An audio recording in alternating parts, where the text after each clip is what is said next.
If you told me at the beginning of last year that within a 9-month span a Super Smash Bros. Game would be announced, marketed, and released, I wouldn't have believed you. Most of the Smash Bros. Games have typically seen a more lengthy reveal to release period, usually ranging from 2 to 3 years. But lo and behold, Nintendo did it again and defied all odds. Smash Ultimate was announced on that fateful Nintendo Direct on March 8, 2018, with the reveal of the Inkling Fighter, the supposed darker atmosphere, and the insight that it would be releasing that same year.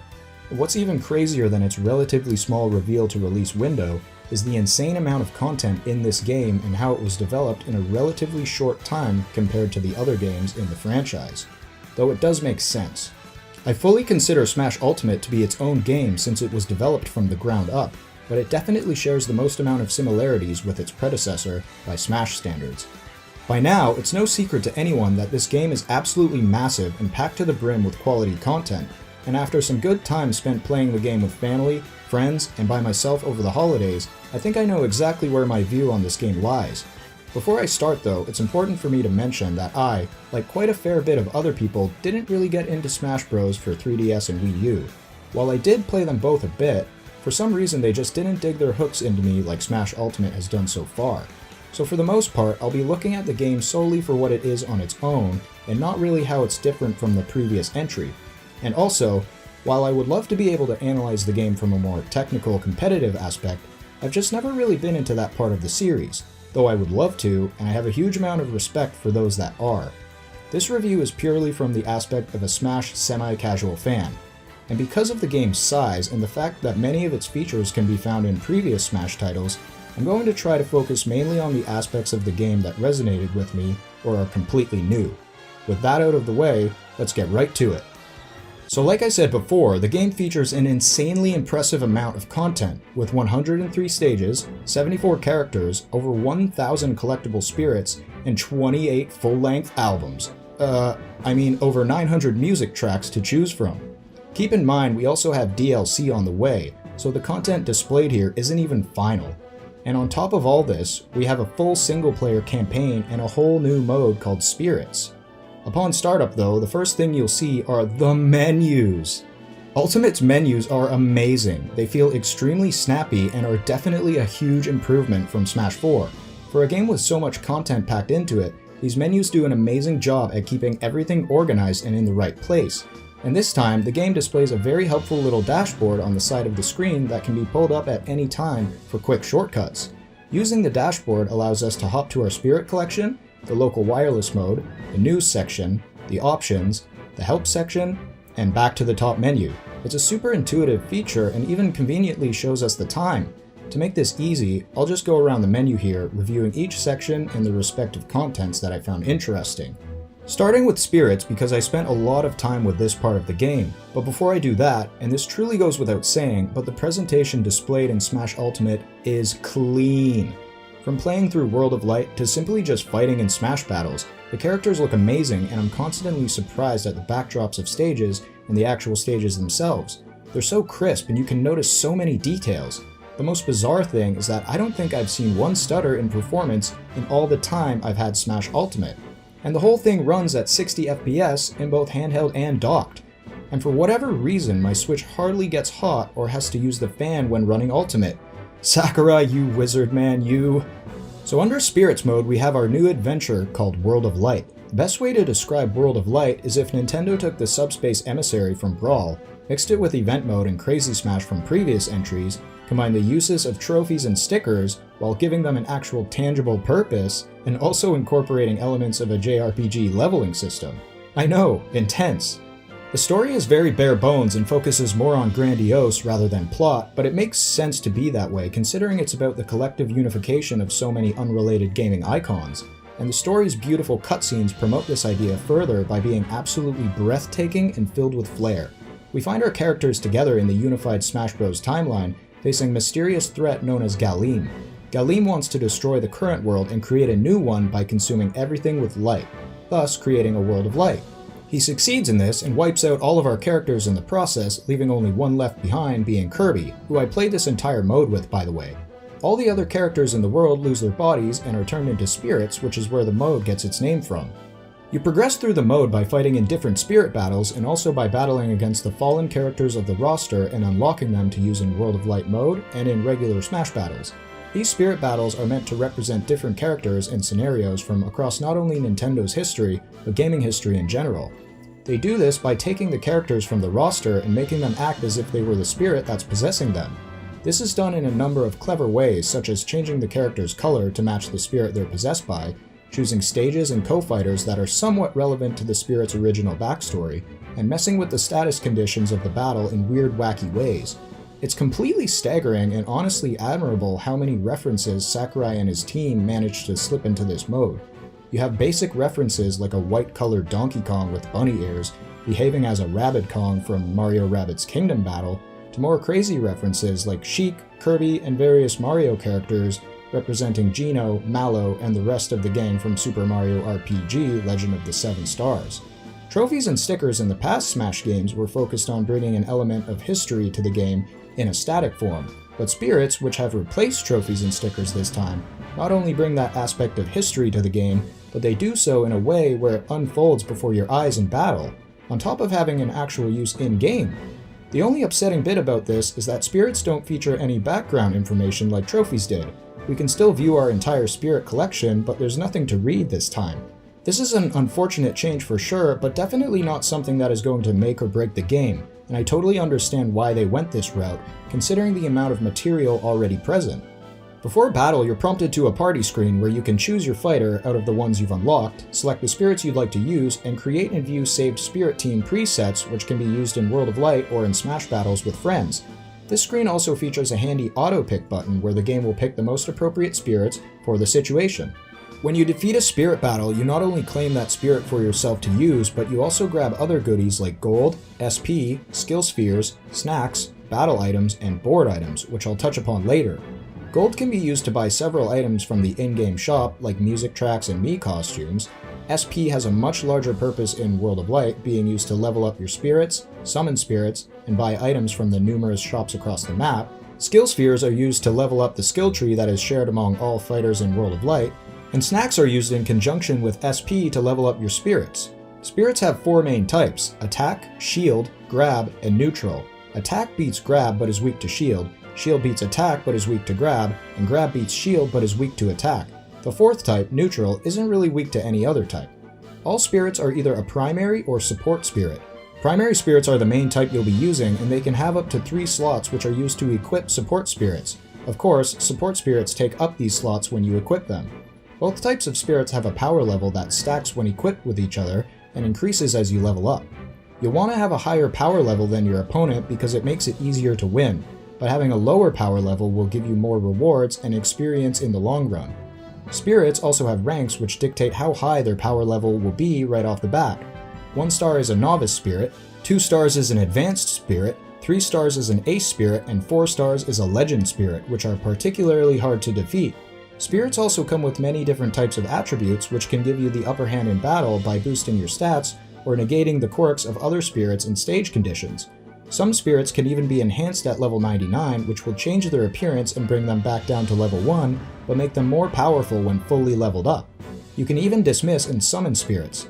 Dismissing spirits will not only give you some SP, but will also give you their spirit core, which can be fed to your other spirits to give a big boost of experience or assist in summoning. The summon section lists out different spirits and allows you to summon them if you have the necessary cores and proper amount of SP. Similar to this is the Spirit Board, which is a side game used to collect spirits outside of World of Light. Random spirits are listed here with a time limit of how long they are available to obtain. You can use board items, which I mentioned earlier, to mess with the board, changing the spirit selection in doing so, and battle items to give yourself the upper hand.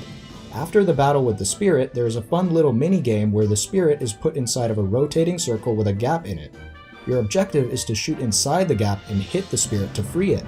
You can use spirit freeing items to help slow the circle down or widen the gap, making it easier to hit the spirit. Overall, I thought this was a fun little side method of obtaining spirits and increasing your overall count. I'll definitely continue to use this method to obtain spirits now that I've completed the story. World of Light features a massive map that looks like a collage of a number of different areas from throughout Nintendo's games. It contains many shops, again themed to Nintendo's history, that will allow you to buy things to help you in your quest. You'll also bump into dojos that allow you to change the fighting style of your spirits, and a gym where you can store your spirits and have them level up automatically while you're off doing things. And finally, you can even send your spirits on expeditions to gain experience and bring back helpful items. I found all of these activities to be a clever way of utilizing your spirits even if they don't have an immediate purpose in battling. You'll also bump into many roadblocks across your adventure, but as soon as you find a spirit that can interact with these blockages, you'll be able to explore further. And speaking of exploration, there are a bunch of dungeons found across the World of Light map. Completing these are pivotal to the story's progression as they kinda act like keys to go forward.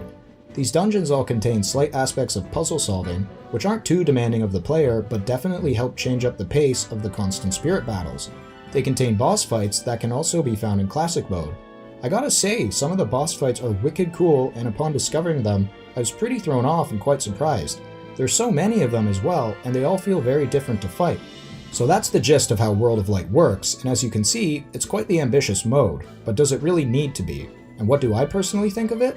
Well, I absolutely adore how the entire story feels like a love letter to all of the franchises included in Smash, and I was seriously impressed at just how many scenarios they were able to recreate in spirit battles using the game's mechanics. Collecting spirits almost started to have an addictive quality, constantly reeling me back for more, but while the hunt for spirits was a blast at first, it quickly became a slog as there are just so many battles to get through. At the beginning of the mode, I found some of the battles to be insanely hard with no real hope of being able to progress, almost feeling like the game was broken. But upon my return with more powerful spirits, some of these fights were rendered useless, and as soon as I acquired my first few legend spirits, it was bye-bye to any real challenge. I started flying through battles, just trying to rush to the end of the story almost like the game was playing itself. The novelty wore off, and this is where the mode started to lose its pull and felt more like a chore. An upward grind would have been preferable in terms of difficulty, but what I found was a huge spike of difficulty in the beginning and a dramatic drop-off towards the end, never reaching a comfortable middle. World of Light is long. Whenever I thought I was close to the end, the game completely surprised me and kept going, culminating in my total playtime being around 32 hours for full completion.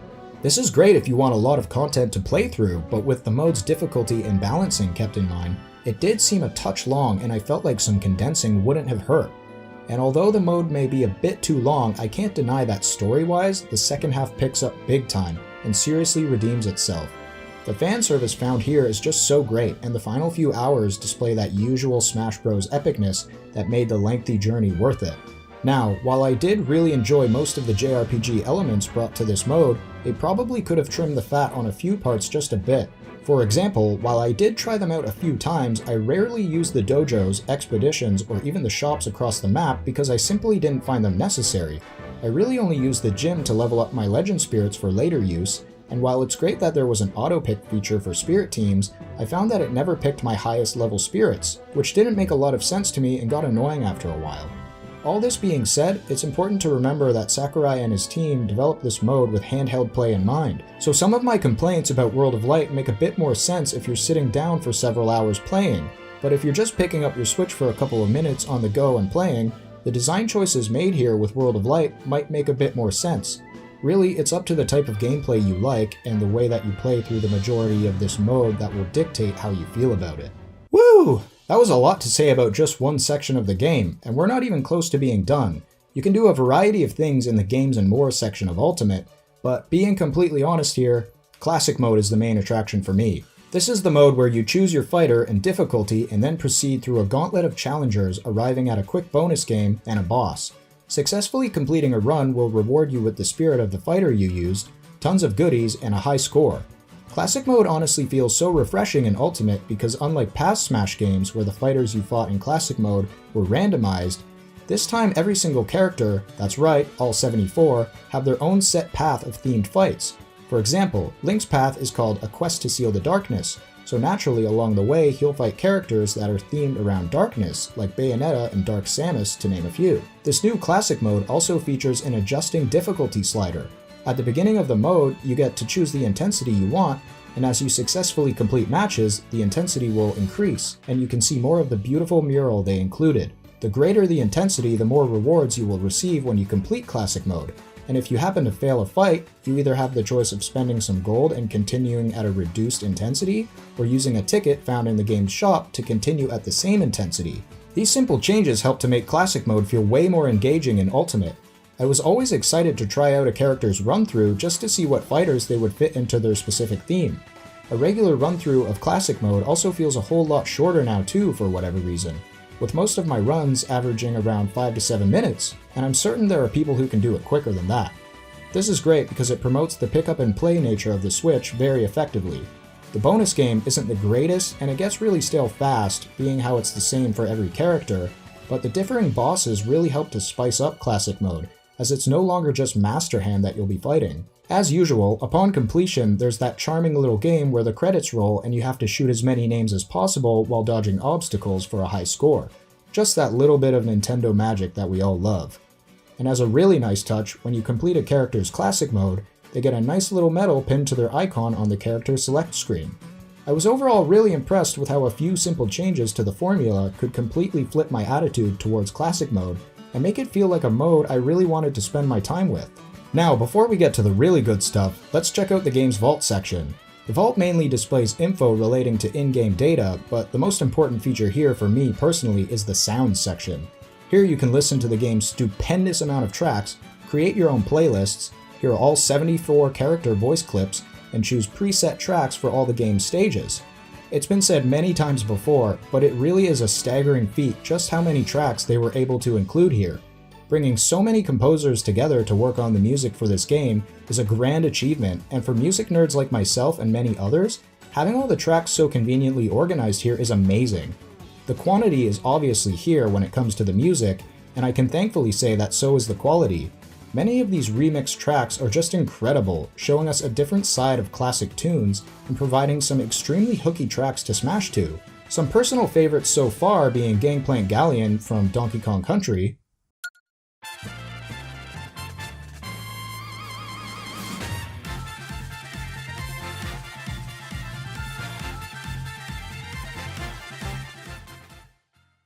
Cass's theme from Breath of the Wild,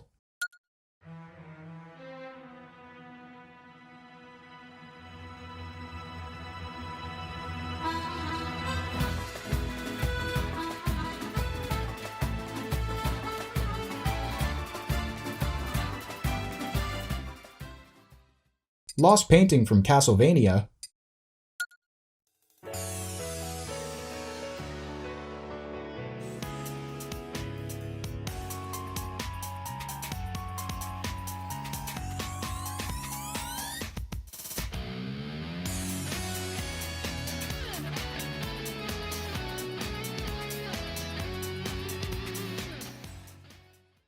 and how could we forget KK Cruisin' from Animal Crossing?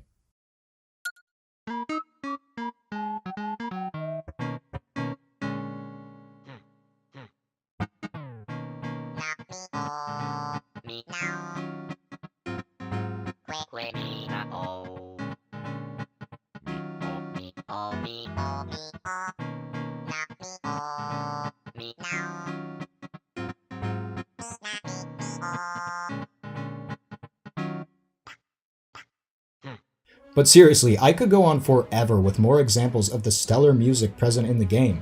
And as a really cool touch, to keep track and listen to this immense amount of music, they even included the feature to turn off the Switch's screen and use it as an MP3 player.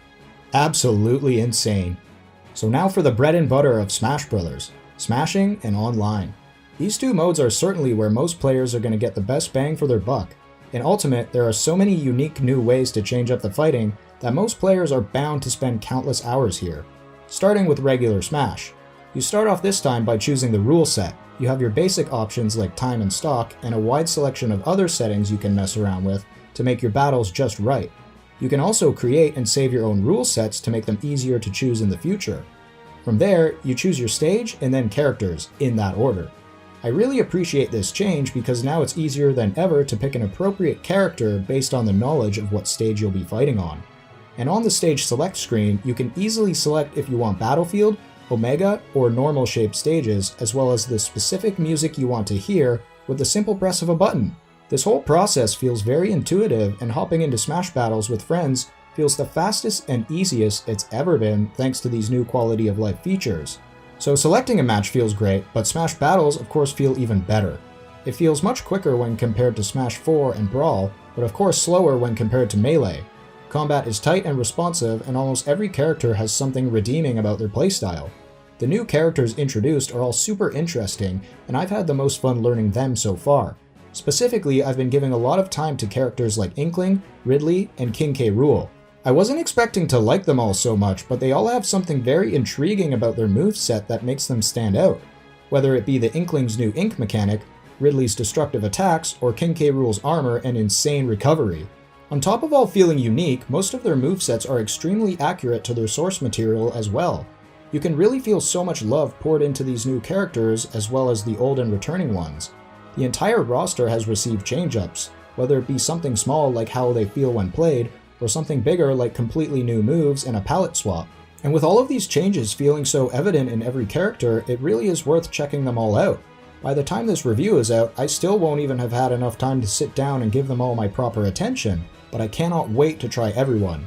The new stages are decent, but I feel like they all could have offered a bit more in terms of ambition, especially the Great Plateau Tower and New Donk City. Both of these stages' respective games were so ambitious with massive worlds to explore. I was expecting to see more of that reflected here in the new stages, but they're more or less just a flat platform looking at a simple background. However, when considering that we have 103 stages in total, not even including DLC, this isn't a big issue as the stage variety is the greatest it's ever been. I actually found myself more drawn to the older redone stages most of the time because they just look so great, they tap into that nostalgic value and are a blast to play on. The new items, assist trophies, and Pokeballs are all really well thought out and feel as wacky as ever, dramatically turning the tide of battle whenever present.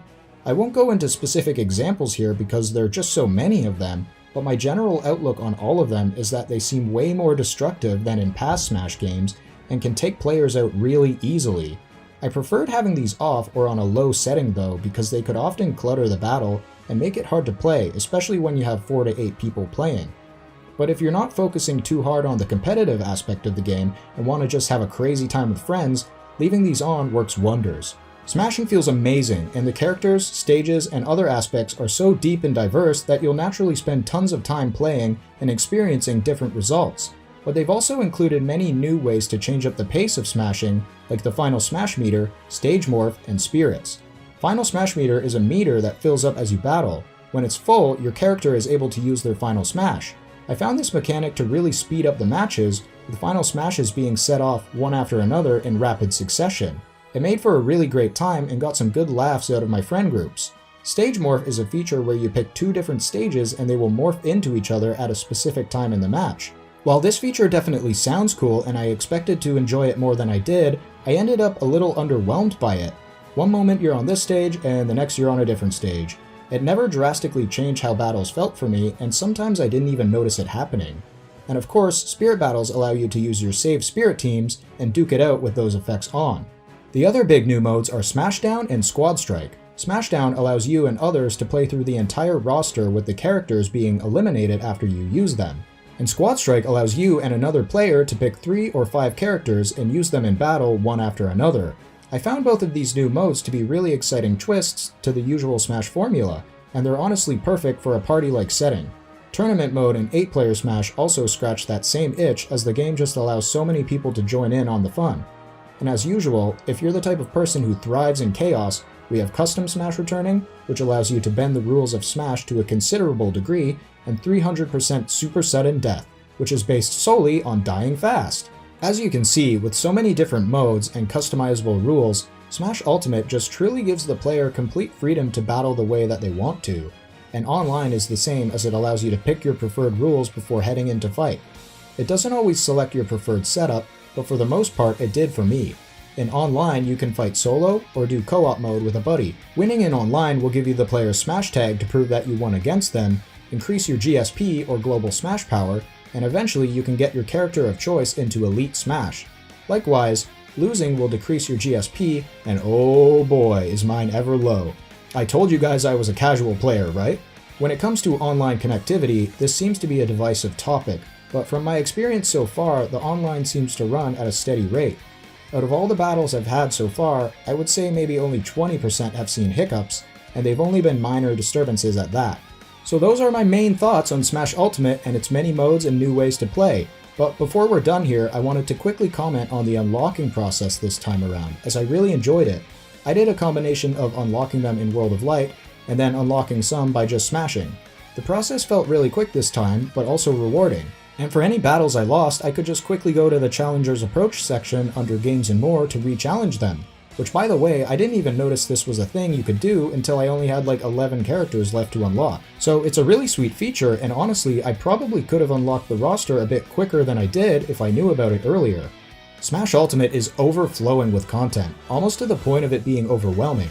It takes everything great about past Smash games and brings it all to the table while introducing simple yet effective new ideas. It's also the Smash game that best organizes its ideas with so many new quality of life features scattered throughout the game. There is endless customization and so many things to do with different ways to experience them that you'll be playing for ages. It feels amazing, it runs flawlessly, and it looks incredible. Casual players will enjoy it because it's so easy to pick up and get started, and completionists will lose their mind at how much there is available to do. This is one of those rare games that is a must-have for Switch owners, and it would be silly to pass up on this game because, simply put, it's worth way more than the price of admission. Thank you so much for watching this video, everyone. Here on Nintenden, I cover topics relating to the company Nintendo, including reviews of their games, general thoughts on what the company is up to, and other cool stuff like that. If you're into that, consider subscribing and giving the video a like. What are your thoughts on Smash Ultimate? Leave a comment down below because I would love to hear them and have a chat with you guys. Until the next video, have a good one, and I'll see you guys later.